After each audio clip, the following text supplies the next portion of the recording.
Hello, and today I'm going to show you my first splash page for my comic series D.E.Agents.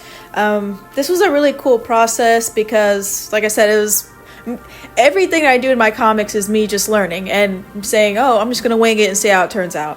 And what's interesting about this, it's kind of like a cross between traditional and digital. So the first two characters, Duke and Gas Station, I wanted them to look like they're wrestling around, and so I redrew their hands digitally, but for the most part they were drawn inked traditionally. So you see me redrawing the hands there, like they're more gripping wrist and gripping knuckles and all that cool stuff. And the characters in the background,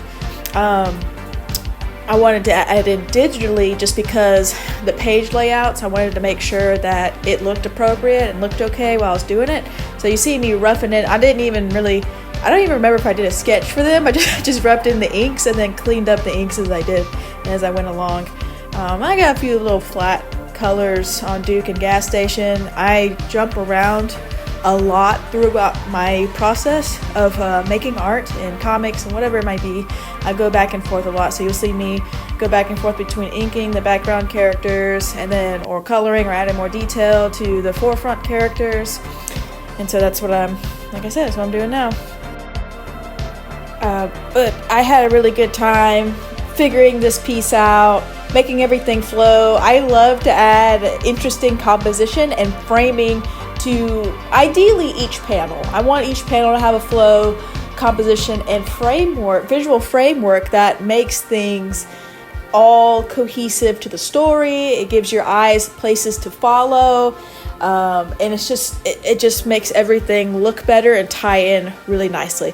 And now that I think about it, this is actually my second splash page. So it's my first true splash page, splash page, in the sense that it's a continual connection throughout the two pages, in the sense of like two characters making connection or multiple characters making connection throughout the 2-page span.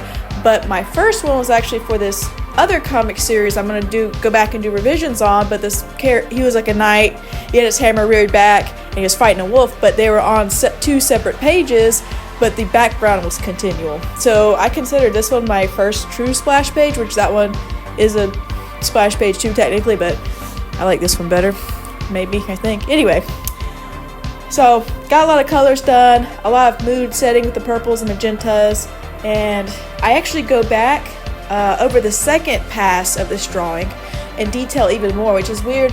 Part of my process after I finished the whole rendering, I'll actually go back, because I critique myself during the process as well, and I'll critique after as well. And then I'll go back and add in even more details that I maybe missed by the first pass, add in more that I considered later down the line, if that makes sense. I am pretty darn excited about Duke and Gas Station's character arc. So this splash page is important to their character development. This is the first time they pretty much meet, and they're like wrestling out, and then they have a lot of similarities, like say in their physicality and their like moods, and they're both being observant and kind of standoffish a little bit, but it's going to be really important to the story down the line. I'm really excited to explore, because this is going to be the first major characters arc that's going to come in D.E.Agents, so pretty excited. And here we have it. Here's the complete book. And flipping through, giving you a little preview, and then boom, there's a splash page. So you can see Conroy in the middle, but I didn't want to like fold out the book too much because I wanted it to stay pretty new, but there it is. It's pretty sweet. Thanks for watching.